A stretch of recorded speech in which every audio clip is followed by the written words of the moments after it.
The Hundred Dresses by Eleanor Estes. Illustrated by Louis Slobodkin. Wanda. Today, Monday, Wanda Petronsky was not in her seat. But nobody, not even Peggy and Madeline, the girls who started all the fun, noticed her absence. Usually, Wanda sat in the next to the last seat in the last row in room 13. She sat in the corner of the room where the rough boys, who did not make good marks on their report cards, sat. The corner of the room where there was most scuffling of feet, most roars of laughter when anything funny was said, and most mud and dirt on the floor. Wanda did not sit there because she was rough and noisy. On the contrary, she was very quiet and rarely said anything at all. And nobody had ever heard her laugh out loud. Sometimes she twisted her mouth into a crooked sort of smile, but that was all. Nobody knew exactly why Wanda sat in that seat, unless it was because she came all the way from Boggin's Heights, and her feet were usually caked with dry mud that she picked up coming down the country roads. Maybe the teacher liked to keep all the children who were apt to come in with dirty shoes in one corner of the room. But no one really thought much about Wanda Petronsky once she was in the classroom. The time they thought about her was outside of school hours, at noontime, when they were coming back to school, or in the morning early before school began, when groups of 2 or 3 or even more would be talking and laughing on their way to the schoolyard.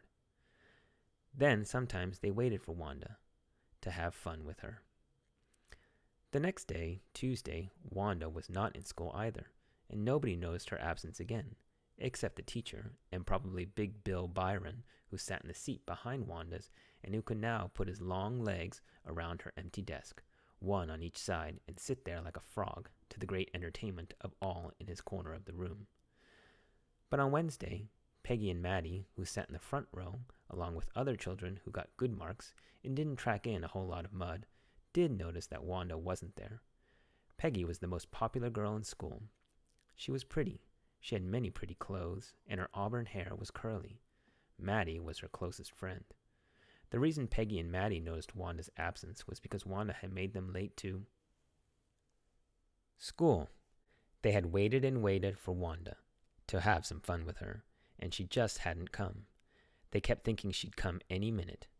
They saw Jack Bagels running to school, his necktie askew and his cap at a precarious tilt. They knew it must be late, for he always managed to slide into his chair exactly when the bell rang, as though he were making a touchdown. Still, they waited 1 minute more and 1 minute more, hoping she'd come. But finally, they had to race off without seeing her. The two girls reached their classroom after the doors had been closed. The children were reciting in unison the Gettysburg Address, for that was the way Miss Mason always began the session. Peggy and Maddie slipped into their seats just as the class was saying the last lines.